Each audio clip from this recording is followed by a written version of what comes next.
అందుకు మనోహ, నా ప్రభువా, నీవు పంపిన దైవజనుడు మరలా మా యొద్దకు వచ్చి పుట్టబో ఆ బిడ్డకు మేము ఏమి చేయవలెనో దాన్ని మాకు నేర్పినట్టు దయచేయమని యెహోవాను వేడుకొనగా, దేవుడు మనోహ ప్రార్థన ఆలకించిన కనుక ఆ స్త్రీ పొలములో కూర్చుండగా దేవదూత ఆమెను దర్శించును. దేవుడు వాక్యాన్ని తెలుసుకుంటాం. మరి వాక్యాన్ని చేయవలసిందిగా మనం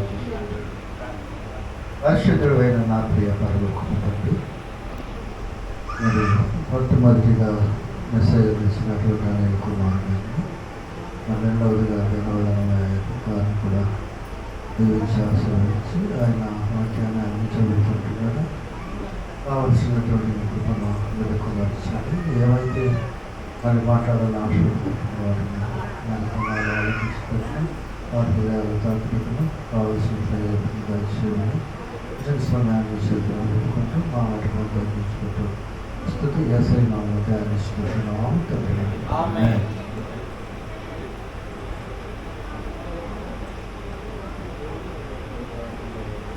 లియాన్ ప్రసాద్ బాలుడు. ఈ తల్లిదండ్రులు ఇద్దరు ప్రార్థనాపరులు. అది బహుమానం ఇచ్చిన బిడ్డను బట్టి మనం ఎంతగానో ప్రభును స్తుతిస్తూ ఒక సంవత్సరం అంతయు దేవుడు కాపాడినందుకు స్తుతి కూడిక ఏర్పాటు చేశారు. పాత నిబంధనలో దేవుని స్తుతించుటలో ప్రథముడు రాజైన దావీదు కనపడతాడు. నూతన నిబంధనలో దేవుని స్తుతించుటలో భక్త పౌలు మనకు కనపడతాడు. 103వ కీర్తనలో, నా ప్రాణమా యెహోవాను సన్నుతించుము, నా అంతరంగమున సమస్తమా ఆయన పరిశుద్ధ నామమును సన్నుతించుము, నా ప్రాణమా యెహోవాను సన్నుతించుము, ఆయన చేసిన ఉపకారములలో దేనిని మరువకుము. ఆ ఉద్దేశముతోనే ఈ స్తుతి కూడిక. సంతానము దేవుడి ఇచ్చు బహుమానము. కుమారుడు కానీ కుమార్తె కానీ. అమెరికా దేశానికి 16వ అధ్యక్షుడు అబ్రహాం లింకన్. ఆయన తన తల్లిని గురించి ఒక సాక్ష్యం ఇచ్చారు. నా తల్లి వంటి తల్లి ప్రతి యవనస్తుని పుణ్యన ఎడల ఈ ప్రపంచంలో జైలే అక్కరలేదు అన్నారు. కనుక దేవుడు బహుమానం ఇచ్చిన సంతానమును దేవుని కొరకు పెంచాలి. ఇందాక న్యాయాధిపతులు 13:8 మనం చదువుకున్నాం కదా, పుట్టబోవు ఆ బిడ్డకు మేము ఏమేమి నేర్పవలెనో ఆ దైవజనుని మరలా మా యొద్దకు పంపుము. యోబు తూర్పు దిక్కు జనులలో గొప్పవాడు, అత్యంత ధనవంతుడు, దేవుని యందు భయభక్తులు కలిగిన వాడు, చెడుతనం విసర్జించిన వాడు, నీతిమంతుడు, న్యాయవంతుడు, యథార్థవంతుడు. కానీ యోబు సంపద మీద మనసు లేదు, కానీ సంతానం మీద మనసు ఉంది. 1వ అధ్యాయం 5వ వచనములో, వారి వారి విందు దినములు పూర్తి కాగా యోబు తన పిల్లలు పాపము చేసి దేవుని కోపానికి, శాపానికి, దైవ తీర్పునకి ఎక్కడ గురి అవుతారో అని ధనవంతుడైన యోబు, యథార్థవంతుడైన యోబు, దేవుని యందు భయభక్తులు కలిగిన యోబు, చెడుతనం విసర్జించిన యోబు అరుణోదయమే లేచి వారిని పవిత్ర పరుచుతూ వచ్చెను. యోబు నిత్యము అలాగూ చేయుచూ ఉండెను అనే మాట మనం చూస్తాం. విలాప వాక్యాలు 2:18 సియోను కుమారి ప్రాకారమా, నీవు లేచి రేయి మొదటి సామున నీ పసిపిల్లల ప్రాణము కొరకు నీ చేతులు ఆయన తట్టు ఎత్తుము. బైబిల్ పండితులు తల్లిదండ్రుల గురించి ఈ విధంగా సాక్ష్యం ఇచ్చారు. తల్లిదండ్రులంట తమ పిల్లలను 1 హీరోలుగా చేయగలరు అంట, 2 నీరోగా చేయగలరు అంట, 3 జీరోగా చేయగలరు అంట. మోషే తల్లిదండ్రులు తమ పిల్లలను హీరోలుగా చేశారు. లక్షలాది మంది నడిపించినకు మోషే నాయకుడిగా ఉన్నాడు, అహరోను ప్రధాన యాజకుడిగా ఉన్నాడు, మిరియాము ప్రవక్తిగా ఉంది. వారు రాజభవనంలో లేరు, ఐగుప్తులో శ్రమల్లో ఉన్నారు. వారి ప్రాణాలు విసిగింపజేస్తున్నారు, వారిని శ్రమ పెడుతున్నారు, వారిని కష్టపెడుతున్నారు. అయినాను వారు దేవునికి మొరపెట్టారు, దేవా మా పిల్లల జీవితంలో ఇలాంటి సమస్య రాకూడదు అని. అందుకని మోషే నాయకుడయ్యాడు. నీకు సంపద లేకపోవచ్చు, సరైన నివాసం లేకపోవచ్చు, కానీ నీ పసిపిల్లల కొరకు నువ్వు ప్రార్థించు. ఆ ప్రార్థనే వాళ్ళని ఉన్నతమైన వ్యక్తులుగా చేస్తుంది. యాకోబు అంటున్నాడు, ఏశావుతో సమాధాన పడినప్పుడు, అరే నువ్వు ఇంట్లో నుండి పారిపోయేటప్పుడు ఒకరివే కదా, వీరందరూ ఎవరు అంటే ఆదికాండం 35:5 యాకోబు అంటున్నాడు, అన్నయ్య వీరందరూ నీ సేవకునికి దయచేసిన దేవుడు దయచేసిన పిల్లలే అన్నాడు. అవ్వ అనింది, నేను యెహోవా దయ వలన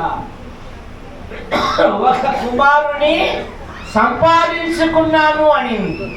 కనుక దేవుడు బహుమానంగా ఇచ్చిన పిల్లలను నువ్వు దేవుని కొరకు ఎప్పుడైతే పెంచుతావో వారి జీవితాలలో దేవుడు గొప్ప కార్యాలు జరిగిస్తాడు.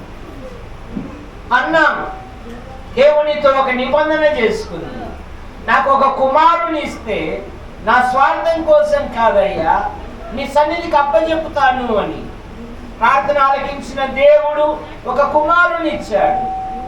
అన్నాని గురించి ఏమని రాయబడిందంటే, పాలు మానిపిన వెంటనే సమూయేలు, ఇలాగే లియాన్ ప్రసాద్ మరి 1 సంవత్సరం దాటి 2వ సంవత్సరంలో ప్రవేశపెట్టాడు కదా ప్రభు. సమూయేలు మా పాలు మానిపిన వెంటనే వాడు దేవుని మందిరానికి వస్తానే వాడు చేసిన మొట్టమొదటి పని ఏంటంటే, వాడు అక్కడనే యెహోవాకు మ్రొక్కెను అనే మాట మనం చూస్తాం. వాడు అక్కడనే యెహోవాకు మ్రొక్కెను.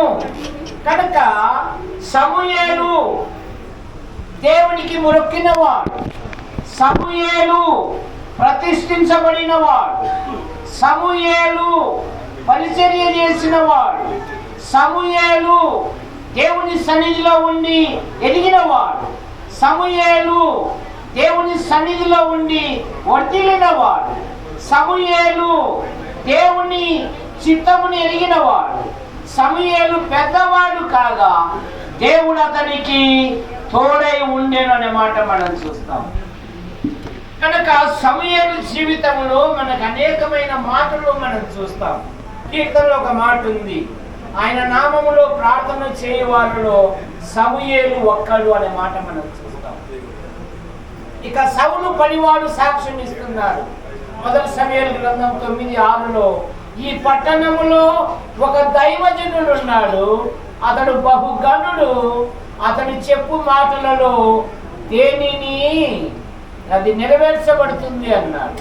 కనుక లియాన్ ప్రసాద్ యొక్క జీవితములో దేవుడు గొప్ప కార్యాలు జరిగించాలంటే తల్లిదండ్రులు ప్రార్థించాలి. ప్రార్థించడం వలన వారి జీవితాలలో గొప్ప కార్యాలు జరిగిస్తారు. ఎందుకంటే సర్వలోక ప్రజల కొరకై యేసు ప్రభువారు ఆయన శిలువలో బలియాగమయ్యాడు. మానవుడు పాపములో పుట్టి పాపములో పెరిగి పాపములో జీవిస్తూ పాప పరిహారము కొరకై అనాది నుండి అనేకమైన ప్రయత్నములు చేయిస్తున్నాడు. మానవ ప్రయత్నములు దేవుని దృష్టిలో మునికి పేలికలు గనక మానవుడు ఈ విధంగా అంటున్నాడు, అయ్యో నేనంతా దౌర్భాగ్యుడను, ఇట్టి మరణమునకు లోనకు శరీరము నుండి నన్ను ఎవడు విడిపించును. చనిపోయిన తర్వాత తక్కిడో బిక్కుడో కాదు, దేహముతో జరిగించిన క్రియలు అవి మంచివైనా సరే చెడ్డవైనా సరే మనలో ప్రతి వారును దేవునికి లెక్క అప్పగించాలి. మనుషులు ఒక్కసారి మృతి పొందవలెను, ఆ తర్వాత తీర్పు జరుగును. మానవుడు తీర్పు నుండి బయటపడుటకై అనేకమైన కార్యాలు చేస్తున్నాడు. రక్తం చిందింపకుండా పాపములకు క్షమాపణ లేదు గనక మానవుడు పాప నివారణ కొరకై జంతువులను పక్షులను బలిగా అర్పించుతున్నారు. జంతువుల యొక్క రక్తము, పక్షుల యొక్క రక్తము పాపములను తీసివేయడం అసాధ్యము గనుక లోక పాపం మోసుకొని పోపు దేవుడి గొర్రె పిల్లగా మన పాపముల కొరకు, మన దోషముల కొరకు, మన అపరాధముల కొరకై ఆయన శిలువలో బలియాగమయ్యాడు. యోహాను సువార్త 5:24 నా మాట విని నన్ను పంపిన వాని యందు విశ్వాసముంచు ప్రతివాడు నిత్య జీవము గలవాడు, వాడు మరణంలో నుండి తీర్పులోనికి రాక జీవానిలో దాటి ఉన్నాడు. ఇప్పుడు క్రీస్తు నందున్న వానికి ఏ శిక్షా విధి లేదు గనక ఇంకా ఈ సభలో ప్రభుని ఎవరైనా అంగీకరించకపోతే ప్రభు అయిన యేసుని అంగీకరించాలని మనవి చేయొచ్చు. నాకు ఇచ్చిన అవకాశాన్ని బట్టి ప్రభుని స్తుతిస్తూ ఈ సమయాన్ని పాస్టర్ గారికి అప్పచెప్తూ ఉన్నాను. మంచి వాక్య సందేశం అందించినటువంటి అన్నగారికి మా పక్షముగా వందనాలు తెలియజేస్తూ ఉన్నాను. మరి